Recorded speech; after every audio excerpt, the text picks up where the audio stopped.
What's up, everybody? It's your man Dab Noble, and welcome to episode 2 of Conscious and Nonsense. If you missed the first episode, we talked WandaVision. So if you check that out on YouTube on the page, you'll be able to check that episode out and leave your thoughts and things you agree with, disagree with, whatever. We're all for here. Today, as promised, man, we are going to dive into Judas and the Black Messiah. That is one of the best movies I've seen this year, and Kahlua and Lakeith Stanfield were phenomenal. If you haven't seen the movie Judas and the Black Messiah, let me just say there are spoilers if you don't know the history surrounding Fred Hampton. So there's going to be spoilers. So if you want to tune out, please do that right now. We still love you. You can watch the movie and then come back and let me know what you thought. So the movie isn't a straight biography or a biopic of Fred Hampton, but it is more of a biopic of Fred Hampton told through the eyes of William O'Neill, who is he is a famous FBI informant who helped to basically take down the Black Panther Party. Him and there was another informant I believe they had on the books there as well. But so the movie is told through William O'Neill's eyes as he gets introduced to Fred Hampton and he learns about the Black Panther Party and just the internal struggles that he went through having to basically be an informant on a guy that he didn't really care about at first to someone that I think he actually admired, and so it became more about that struggle. And there was another movie I believe that had a similar format, and Brad Pitt was in it. It was called I believe The Assassination of Jesse James.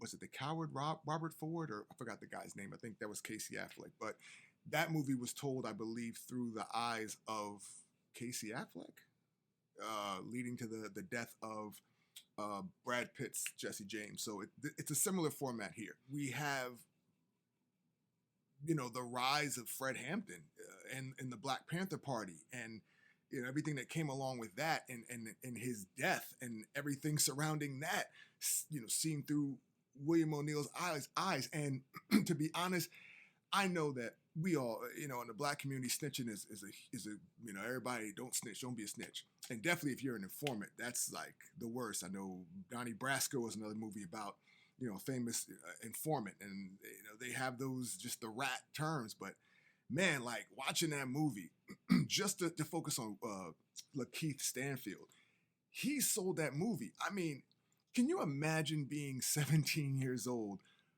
back in that time and being caught impersonating an officer and having the FBI come and tell you, we can give you 3 years for this and we give you 5 years for this, or you can basically help us keep tabs on this guy that we have an issue with. So you have that whole unraveling of Lakeith Stanfield, like eventually respecting Fred Hampton and the things that he was trying to do, and then it's just that inner turmoil. That movie, there was so many tense moments, and Lakeith Stanfield, he made you feel sorry for William O'Neill like several times. You felt that, and it's no surprise that he committed suicide. Like that kind of a burden that anyone could carry. Like that's a lot, man. And I felt bad for him because yes, he wound up getting himself in a situation that he felt there was no outcome for other than going to prison. But in those days, like you could go to prison or the cops could murder you. I mean, that was a reality. So it was a tough call, man. And I felt bad that story ended that way. And then Fred Hampton, man, like stories like Fred Hampton, they just infuriate me. And you got a guy who's 21 years old and he's part of the Black Panther Party and he's trying to organize the community. He's trying to get people to just come together and see that, the government is really playing the common man to an extent. I mean, he had the Rainbow Coalition. He brought in, the poor white Southerners and the gangs and, the Black Panthers, and they formed this coalition. Now, listen, I know he had some socialist views and he Che Guevara and like all that. I don't agree with every single part of everything that he may have believed, but the actions that this man did not did not in any way, in my opinion, warrant what the FBI did to destroy him and straight murder him, because he's listed as like his death is listed by assassination, and a lot of places assassination by NYPD. They set him up. I think it was like that they said he sold like $70 worth of ice cream to like some kids, and they were going to put him in prison for like 2 to 5 years. And then you have the scene where William O'Neill is like, we got him. Like, what else do you want? Like, he's out of the way. Black Panthers are done. And then you got, I can't remember the actor's name. I just call him Creepy Todd from Breaking Bad. But that guy, he's like, just smiles like, yeah, that's not what we want. And it's just like, we're going to kill this man. And then they made William O'Neill poison him, because he felt like, well, if I poison him, he doesn't feel it.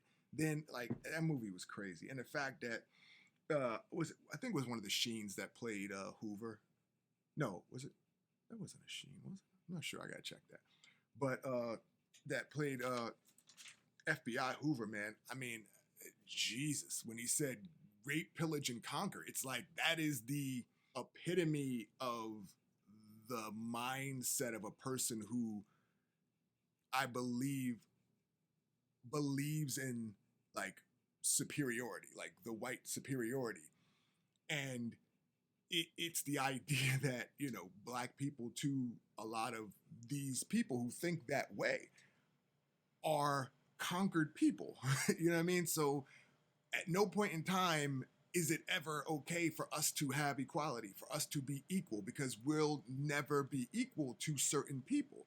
And I think that conversation, which becomes so uncomfortable, needs to be had, because you gotta realize that every time you look at the civil rights movement and you look at these pictures, there are like white people there, like marching with Black people. Like the Rainbow Coalition was, poor white Southerners, and they had flying the Confederate flags. And you watch the scene in the movie where he goes in there and he talks to them, and he basically breaks down how, you're white, but you're poor, and the government, they don't take care of you either. It's like you think that because you're just white, that you're still better than the Black people, but and they may continue to think that, but in terms of what you are able to do in this society because of the rich elite, it made them band together and realize that there was a common bigger foe. You see why there was such a distrust of the policing back then and even now. Because, not saying that all police are bad people, because obviously that's stupid. All police aren't bad people, we know that.